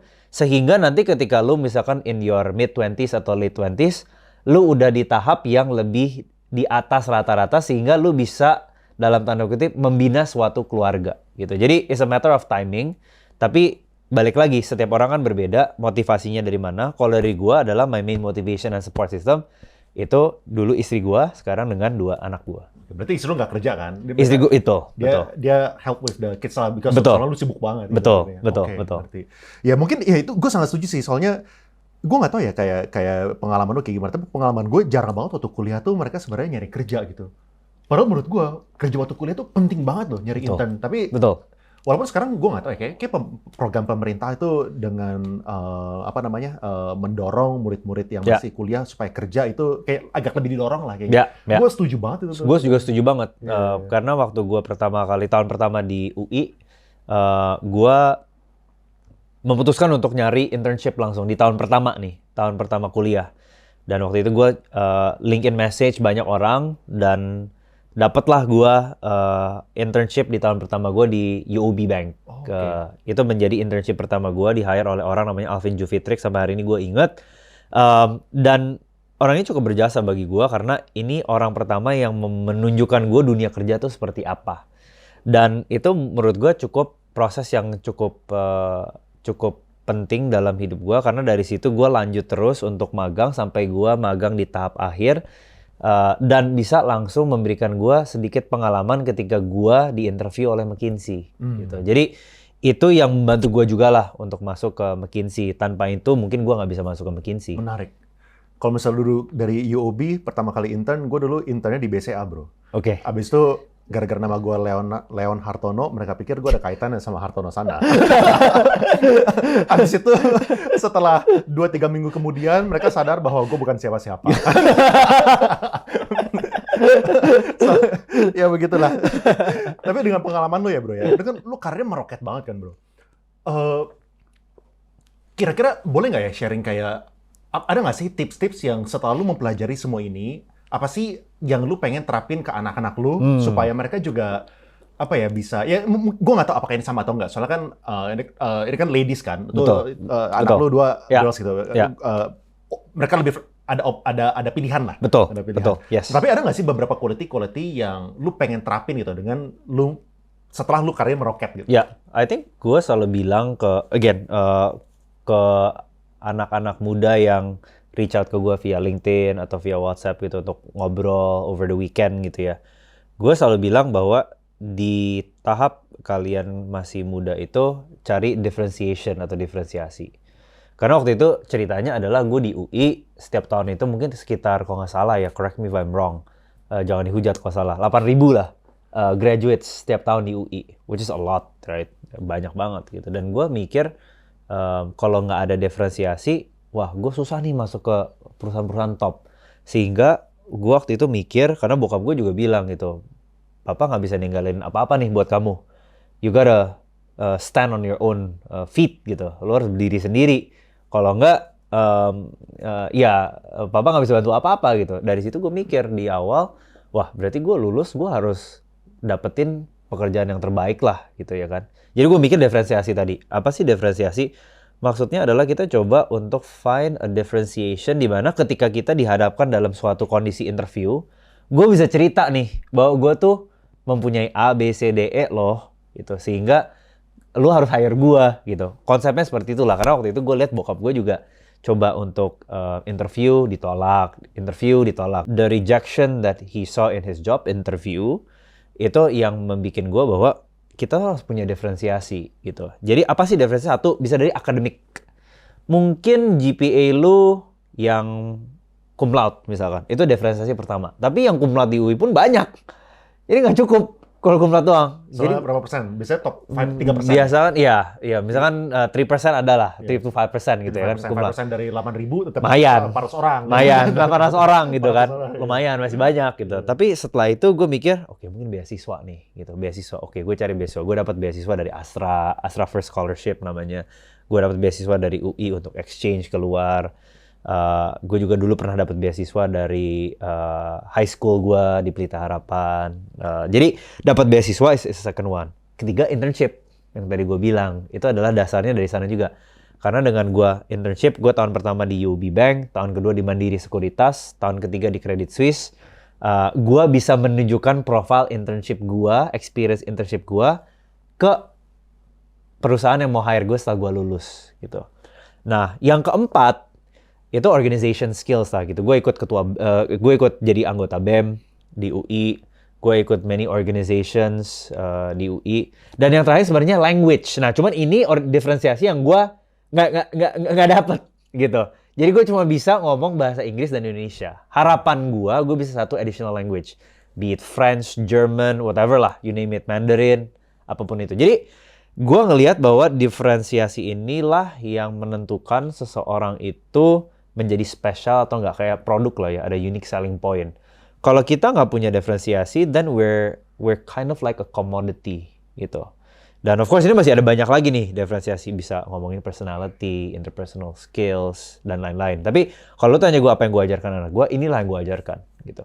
Kita harus coba untuk rajin mencari diferensiasi dalam diri kita sehingga kita bisa menawarkan sesuatu yang berbeda lah kepada orang tertentu, kepada calon suami, calon istri. Differentiation becomes a interesting point selama itu hal yang positif.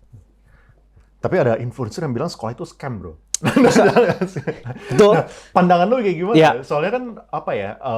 Kalau misalnya lu nggak ke UI, ya, apakah menurut lu bisa menjadi Melvin yang sekarang? Ya. Jadi kalau kita ngomong misalkan the first question on sekolah itu scam dan GPA atau misalkan UI gitu ya.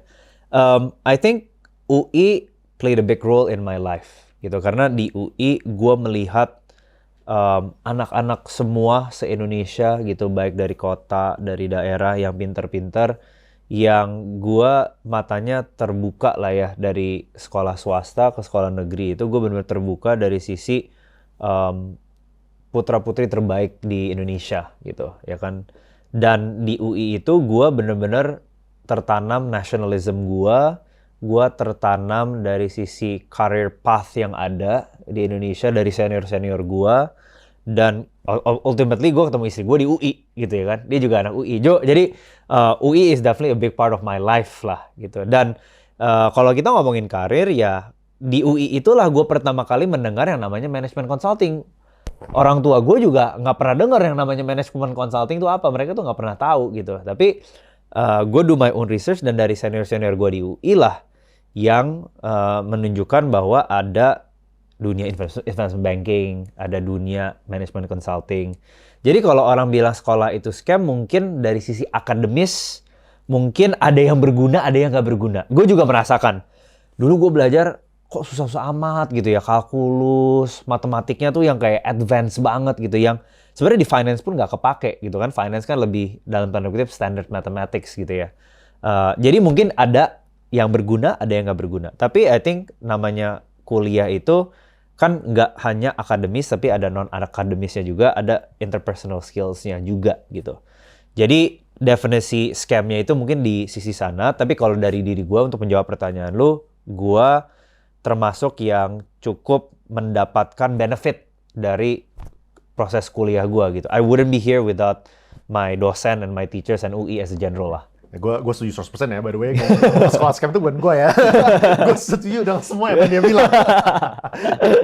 Oke. Terus menurut lu, apakah, ya lu tadi kan udah pernah bilang kan, kayak IPK itu menjadi salah satu cara untuk differentiate, gitu kan.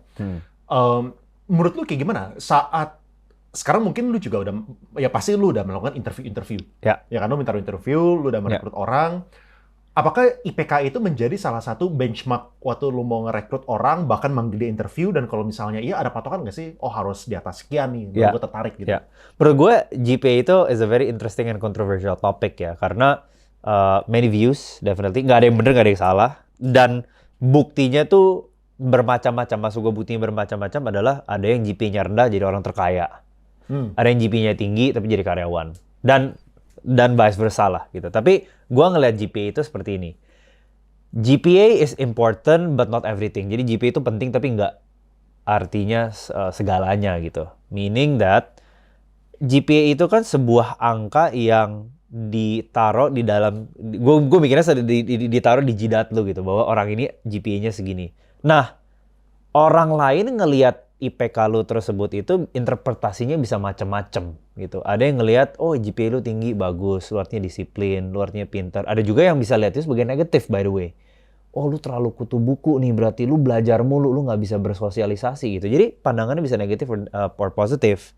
Tapi kalau gue ngelihatnya adalah, you have to have a decent GPA to show that you are disciplined. Meaning that, ya lu jangan misalkan, sorry to say, misalkan slack off your studies, lu nggak belajar, lu nggak datang ke kelas tuh sehingga GPA lu misalkan di bawah 2,5 gitu atau 2 gitu. Karena itu menunjukkan kalau memang nggak ada masalah dalam kehidupan lu ya, external factors, berarti ada yang salah nih dari sisi akademis atau disiplin orang tersebut gitu. Jadi gue ngelihat GPA itu ketika gue lihat CV, itu gue ngelihat lebih ke disiplinnya sih gitu. Tapi apakah gue menolak seorang kandidat karena GPA? Tentu enggak gitu. Karena GPA is only one aspect of many different aspect, dan other aspect ini yang kayak tadi gue bilang bisa compensate si faktor GPA-nya tadi gitu. Jadi kalau gue bilang ke anak gue, kalian harus coba GPA setinggi mungkin, yes, right? Tapi apakah harus tinggi? Enggak. Kenapa? Karena apakah is a guaranteed sukses kalau lu GPA tinggi? Enggak. Tapi apakah lu punya probability yang lebih tinggi untuk dipanggil interview? Yes. So selama kita mengetahui fakta tersebut, dan apa salahnya untuk mencoba mempunyai GPA atau IPK setinggi mungkin gitu. Tapi gua nggak bisa bilang bahwa harus tinggi, harus segini baru hire. Itu nggak ada lah kayak gitu di Indonesia. Oke. Ya, semuanya bilang gue setuju. Setuju. Paling gampang sama bro, nggak ada yang boleh didebatin bro. Depends, it depends. Iya. Soalnya gue sepakat lah. Soalnya ya kalau misalnya interview, ya GPA itu menunjukkan sesuatu, tapi harus tahu story di belakang itu juga. Kalau misalnya tinggi, tapi waktu interview ngomong aja susah, ya mungkin red flag gitu. Tapi kalau misalnya GPA itu ya kayak 3, tapi ternyata dia excellent di hal lain. Exactly. Oke. Nah terus menurut lu ya bro ya, kayak ya lu mendapatkan kesempatan buat belajar di universitas terbaik di negeri inilah gitu. Kayak ada nggak sih masukan-masukan yang bisa diperbaiki gitu? Mungkin dari sistem edukasi gitu ya, yang lu alamin gitu. Ya, mungkin 7 tahun lalu pas gue lulus, atau misalkan 11 tahun lalu yang pas gue masuk atau 10 tahun lalu pas gue mulai kuliah gitu ya. I think yang kurang adalah latihan untuk prakteknya. Misalkan ya, kalau gue ambil contoh dari sisi finance, misalkan kita tahu nih profit and loss statement itu P&L atau laba rugi itu seperti apa gitu ya kan. Ada revenue, kemudian ada cost-costnya ke bawah. Tapi yang nggak diajarkan dulu ketika gue kuliah itu adalah gimana caranya memproyeksikan sebuah P&L ini ke depan dalam suatu format Excel misalkan. Karena di dunia kerja yang ditanyakan bukan cuman baca P&L. Kalau misalkan di bidang gua gitu ya, yang ditanyakan oke, ini perusahaan seperti ini sekarang. Tapi faktor apa yang menentukan P&L ini 10 tahun ke depan? Dan caranya gimana lu bikin permodelan tersebut 10 tahun ke depan? Supaya mereka pergi ke Fundraising Academy. Nah itulah makanya gunanya Fundraising Academy untuk mengisi kekosongan tersebut. Gitu ya kan? Tapi kalau lu tanya gue, idealnya kan yang belajar finance yang memang mimpinya itu atau bekerja di investment banking, di private equity venture capital, itu kan harusnya ketika mereka lulus tuh sudah diajarkan. Dan mungkin sekarang udah diajarkan ya. Gue juga belum in touch lagi dengan silabus sekarang seperti apa. Tapi harusnya di seluruh perguruan tinggi di Indonesia itu praktek dan transisi ke dunia kerja itu harus benar-benar real. Sehingga ketika mahasiswa lulus tuh dia udah benar-benar siap dalam tanda kutip untuk kerja seperti layaknya tahun kedua lah gitu. Jadi mereka udah ngerti the basic understanding of misalkan kalau ngomongin finance, praktek financial modelingnya seperti apa gitu. Dan gue yakin udah ada lah di Indonesia, tapi mungkin belum merata gitu. Jadi lebih ke sananya. Kalau dari sisi substansinya atau kontennya sebenarnya udah sangat-sangat rich. Malah yang tadi gue bilang, ada yang kelebihan gitu ya kan. Mungkin karena memang bidangnya nggak cocok dengan gue. Tapi dari sisi depth of content sih menurut gue udah sangat cukup. Cuman dari sisi praktek dan application-nya itu yang mungkin harus diperdalam. Oke. Nah menurut lu ya bro, kayak apa yang membedakan orang-orang yang karirnya itu bisa meroket, semoga kayak lu gitu kan, sama orang-orang yang karirnya itu tuh, soalnya kan ya banyak orang lah yang udah kerja 10 tahun juga segitu-segitu aja gitu kan. Kira-kira observasi lu apa yang membedakan? I think kalau ngomong gue juga masih jauh dari successful karena masih jauh lah perjalanan gue gitu. Tapi kalau ngomong sukses memang ada satu adalah menurut gue formulanya preparation meets opportunity sih. As simple as that gitu. Maksudnya opportunity ini datang dari faktor di luar sana gitu kan yang menghadirkan, orang bisa bilangnya hoki atau keberuntungan gitu kan. Tapi keberuntungan ini tuh nggak akan menjadi apa-apa kalau memang dari sisi kitanya nih nggak siap gitu. Ini yang gue selalu bilang juga gitu ke istri dan anak-anak gue, bahwa kita itu harus selalu siap karena ketika hari tersebut datang kita udah langsung bisa capture. Nah menurut gue, orang yang dalam tanda kutip mungkin beruntung kayak gue misalkan bisa sekolah di UI gitu ya, mungkin karena gue memang beruntung udah mempersiapkan sesuatu ketika opportunity itu datang, jadi dia match di IPK tinggi waktu lu SMA. Betul gitu. Atau ketika misalkan nilai gue pas SMA bagus, kemudian UI ada program undangan gitu kan, karena bener loh ketika kalau gue nggak punya nilai tersebut mungkin gue nggak di UI. Karena gue balik lagi, kalau gue suruh ujian tertulis dengan struktur, lu tahu kan IB agak berbeda nih dengan national exam kita dulu. Mungkin gue nggak di UI gitu. Jadi bisa dibilang ada keberuntungannya banyak juga gitu. Tapi ya dari sisi gue balik lagi, gue coba mempersiapkan diri gue dengan mungkin nilai yang cukup baik lah. Gue juga nggak nomor 1 di lulusan gue, tapi cukup baik sehingga gue mendapatkan kesempatan untuk masuk lewat undangan. Nah, jadi taking a step back gitu ya. Jadi I think gue selalu bilang untuk memberikan yang terbaik atau preparing. I think it goes back to life purpose sama life mission sih. Menurut gue tujuan hidup itu sangat penting gitu. Kita sebagai human being harus punya tujuan hidup lah. Arah hidup itu harus mau kemana gitu.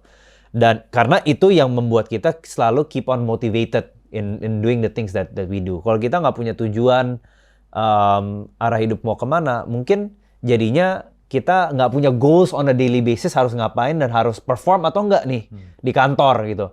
Kalau nggak punya tujuan mungkin yaudahlah gue asal datang aja gitu. Tapi gue nggak perform. Tapi kalau gue punya misalkan tujuan hidup gue misalkan untuk keluarga gue today I come to office, I have to perform. Karena kalau gue nggak perform dan gue melakukan itu berkali-kali, nanti keluarga gue yang akan menanggung dalam tanda kutip konsekuensinya. Jadi menurut gue paling penting adalah tujuan hidup dan motivation sih untuk terus bisa maju ke depan sehingga kita bisa ambil satu langkah ke depan agar lebih sukses sih. Menurut gue as simple as that. Oke, sip. Mungkin 2 pertanyaan terakhir nih bro. Yang satu gara-gara kita sering ngebahas tentang portfolio, kira-kira portfolio sekarang kayak gimana nih? Dari segi reksadana, saham, kripto masuk nggak sekarang nih? Jadi kalau boleh share nggak kayak kira-kira pembagiannya gitu? Jadi kalau portfolio gue actually quite simple. Gue nggak invest in any investment products kecuali reksadana yang tadi gue bilang di Makmur. Karena menarik. I don't have time to look at the stock market lah. Jadi gue lebih prefer yang memang lebih stable. Lebih low risk, low reward, karena gue memang lebih fokusnya on the other investment side, which is with North Star. Gitu. Jadi gue coba simple. RDPT. Iya. RDPT. Betul. Ya. Jadi gue nggak terlalu sophisticated in my asset allocation. Of course, selain itu ya gue punya rumah dan cash, as simple as that. Tapi kalau kita ngomongin investments, particularly enggak. Dulu pas zaman-zaman 2001 gue lumayan invest di luxury watch lah. Karena harganya lumayan gitu. Karena adik gue juga salah satu luxury watch shop juga, Official Watch Supply namanya.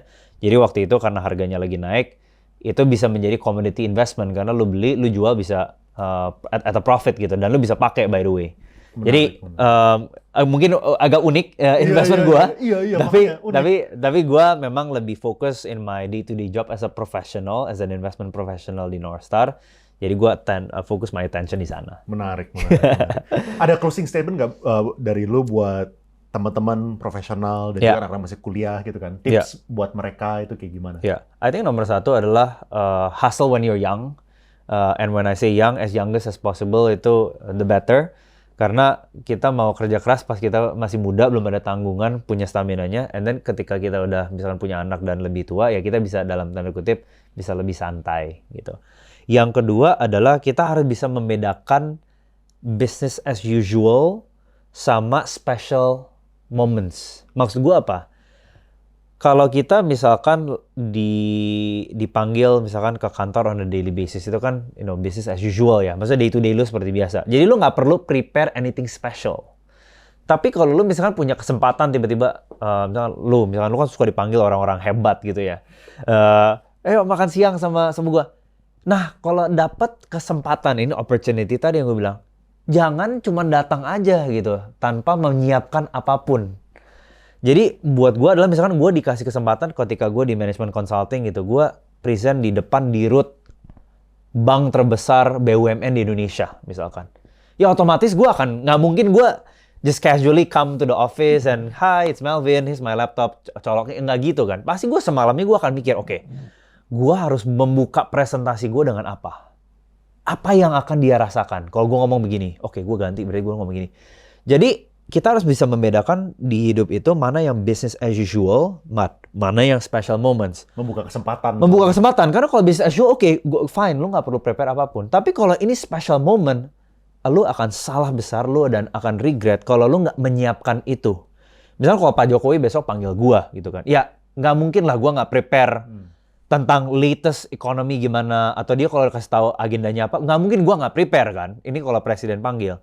Tapi yang sesederhana mungkin adalah kalau misalnya dipanggil sama, misalnya mau melamar, misalkan pacar lu gitu kan, ke orang tuanya. Ya lu kan pasti mempersiapkan kan, lu ngomong apa ke calon mertua lu. Jadi itu special moment itu lu harus bisa membedakan dalam hidup lu. Karena kalau lu nggak bisa membedakan, lu akan miss certain and most important moments in your life yang sebenarnya itu bisa membawa lu ke tingkatan yang lebih tinggi gitu. Jadi menurut gue as simple as that, dua advice gue, when you're young hustle, and please try to differentiate between special opportunities and business as usual. Ini kenapa nih? Kayak apakah mungkin ada nggak sesuatu yang kemarin yang lu persiapkan sesuatu, ternyata itu merubah trajectory lu? Kayak contoh kayak apa? Iya, jadi menurut gue sebenarnya ada banyak ya. Dan ini maksud gue gini, banyak karena gue ngerasa gue itu merasakan ini semua tuh bukan karena diri gue gitu, karena benar-benar keberuntungan tadi gitu. Karena gue dikasih beberapa kesempatan yang special opportunity tadi, dan gue berkali-kali melihat ketika gue memprepare sesuatu sebelum itu, outcome-nya tuh jadi mengangkat gue ke posisi yang lebih baru dan lebih baik gitu. Dan ini bisa dari sisi misalkan ketika gue melamar istri gue, itu salah satu halnya. Ketemu tapi Pak Patrick. Betul, ketemu Pak Patrick yang sebenarnya nggak sengaja, tapi kan kemudian besokannya dia ngajak ketemu di kantor. Nah, kalau kayak gitu, ini gue sebelumnya belum pernah ketemu yang namanya Pak Patrick Waluyo gitu. Gue pernah lihat dia di TV, gue pernah lihat dia di berita, tapi gue nggak pernah ketemu sebelumnya. Dan the next day ketika gue dipanggil, ya otomatis gue harus mempersiapkan itu. Karena mungkin kesempatan ini nggak datang 2 kali. And by the way, ada yang namanya impression kan. Kalau orang udah mendapatkan bad impression, mungkin lu nggak akan pengen ketemu lagi gitu. Tapi kalau lu bisa kasih good impression, meskipun at the time gue nggak tahu juga sih dia panggil gue untuk apa ya. Karena by the way waktu itu lucunya gue dipanggil setelah meetingnya sama founder lain gitu. Jadi gue diminta untuk merencanakan 2 meeting gitu. Tapi gue nggak tahu tujuannya apa. Tapi ya tetap gue harus mempersiapkan. Karena gue ketemu idola gue yang gue harus benar-benar siapin. Dan ya di situ dapatlah kesempatan tersebut untuk menjadi bagian dari Northstar Group gitu. Dan gue merasa bersyukur sampai hari ini udah tahun kedua di Northstar. Dan gue merasa tanpa meeting itu ya gue nggak di sini. Mantap. Thank you banget bro for your time. Thank you for your time. Thank you. Semoga bermanfaat.